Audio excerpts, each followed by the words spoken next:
નમસ્કાર વિદ્યાર્થી મિત્રો. નમસ્કાર. ધોરણ 11 ના નામાના મૂળતત્વ વિષયના વર્ગખંડમાં આપ સૌનું સ્વાગત છે.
મારું નામ રાવણ નિશાબેન પ્રણભાઈ છે.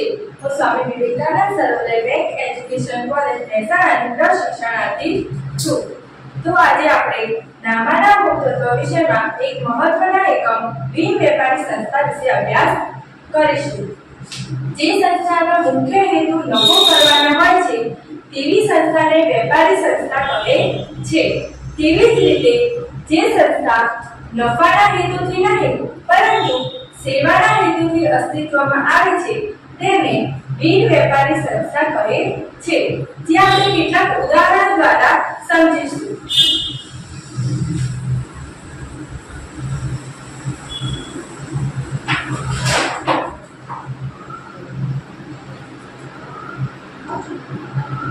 તો વિદ્યાર્થી મિત્રો તમે જોઈ શકો છો કે ઉદાહરણ નંબર 1 માં સરકારી દવાખાના તેના દર્દીઓને ફ્રી સારવાર આપે છે. એટલે કે તે દર્દીઓની સારવારના બદલામાં નાણાં મેળવતા નથી.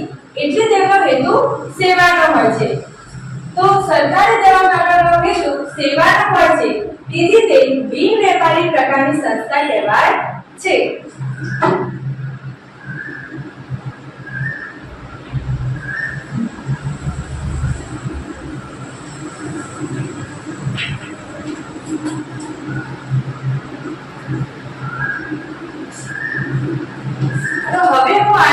તમને કેટલાક ઉદાહરણના જવાબ પૂછીશ. જેનો જવાબ આવે તે હાથ ઊંચો કરીને જવાબ આપવાનો પ્રયત્ન કરશે. ઉદાહરણ નંબર 2 માં અનાથ આશ્રમ અનાથ બાળકોને રહેઠાણની સુવિધા આપે છે. તો અનાથ આશ્રમનો હેતુ શું હોય છે? જમીનભાઈ, અનાથ આશ્રમનો હેતુ સેવાનો હોય છે.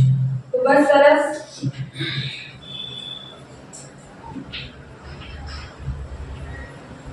અહીં અનાથ આશ્રમનો હેતુ સેવાનો છે. તેથી તે કેવા પ્રકારની સંસ્થા કહેવાય છે? ભૂમિકા, બિન વેપારી સંસ્થા. ખૂબ જ સરસ. બિન વેપારી સંસ્થા.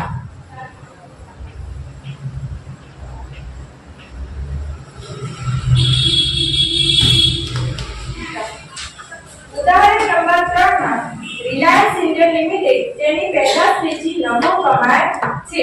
તો એ રિલાયન્સ ઇન્ડિયા લિમિટેડ તેની પેદાશ વેચીને નફો કમાતી હોય છે.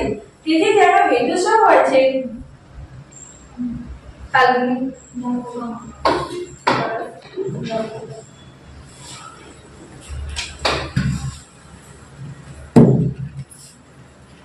તો રિલાયન્સ ઇન્ડિયા લિમિટેડનો હેતુ નફાનો છે. તેથી તે કેવા પ્રકારની સંસ્થા કહેવાય છે?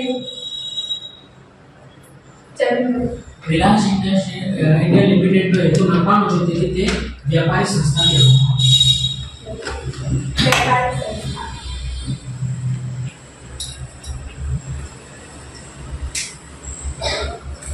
ઉદાહરણ નંબર 4 સરસ્વતી સ્ટેશનરી શોપ એ સ્ટેશનરીનો સામાન વેચીને નફો કમાય છે.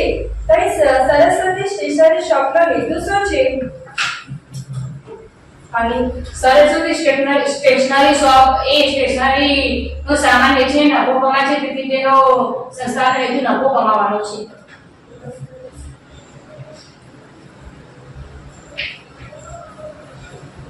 તો ઉદાહરણ નંબર સેવાનો છે. તેથી તે કેવા પ્રકારની સંસ્થા કહેવાય છે?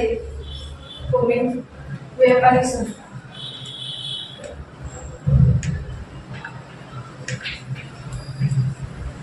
ઉદાહરણ નંબર 5 ધાર્મિક સ્થળો પરની ધર્મશાળાઓ. તો ઉદાહરણ નંબર 5 માં સંસ્થાનો હેતુ શું છે?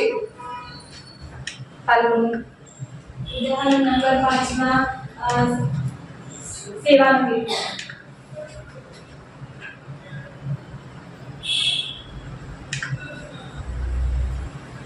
તો ઉદાહરણ નંબર 5 માં ધાર્મિક સ્થળો પરની ધર્મશાળાનો હેતુ સેવાનો છે. તેથી તે કેવા પ્રકારની સંસ્થા કહેવાય છે? અને બિન વેપારી સંસ્થા કહેવાય છે.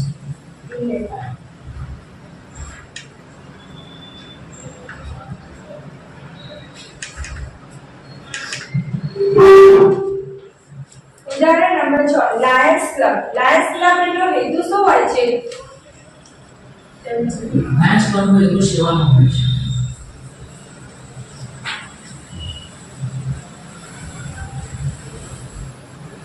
તો તે કેવા પ્રકારની સંસ્થા કહેવાય છે?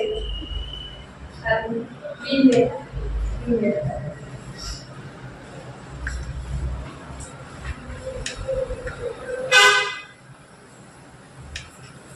ઉદાહરણ નંબર 3 અને 4 પરથી જોવા મળે છે કે જે સંસ્થાનો હેતુ નફો કમાવાનો હોય છે તે સંસ્થાને વેપારી સંસ્થા કહેવામાં આવે છે. તેવી જ રીતે ઉદાહરણ નંબર 1, 2, 5 અને ઉદાહરણ નંબર 6 માં સંસ્થાનો હેતુ નફો કમાવાનો નહીં પરંતુ સેવાનો છે. તેથી તે બિન વેપારી સંસ્થા કહેવાય છે.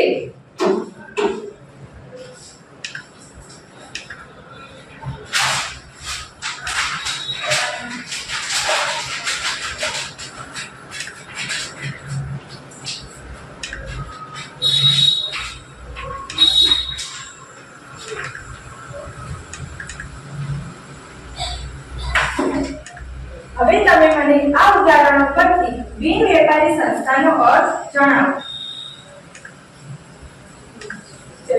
બિન વેપારી સંસ્થા એટલે જે સંસ્થાનો હેતુ નફો કમાવાનો નહીં પરંતુ સેવાનો હોય છે તેને બિન વેપારી સંસ્થા કહેવામાં આવે છે. જે સંસ્થા નફો કરવાના હેતુથી નહીં પરંતુ સેવાના હેતુથી અસ્તિત્વમાં આવે છે તેને બિન વેપારી સંસ્થા કહેવામાં આવે છે. તો હવે તમે મને કેટલાક બિન વેપારી સંસ્થાના ઉદાહરણ જણાવો. ધાર્મિક સંસ્થા, રોટરી ક્લબ, અનામત તો સમગ્ર પાઠ દરમિયાન જે તમે મારો સાથ સહકાર આપ્યો તે બદલ તમારો આભાર.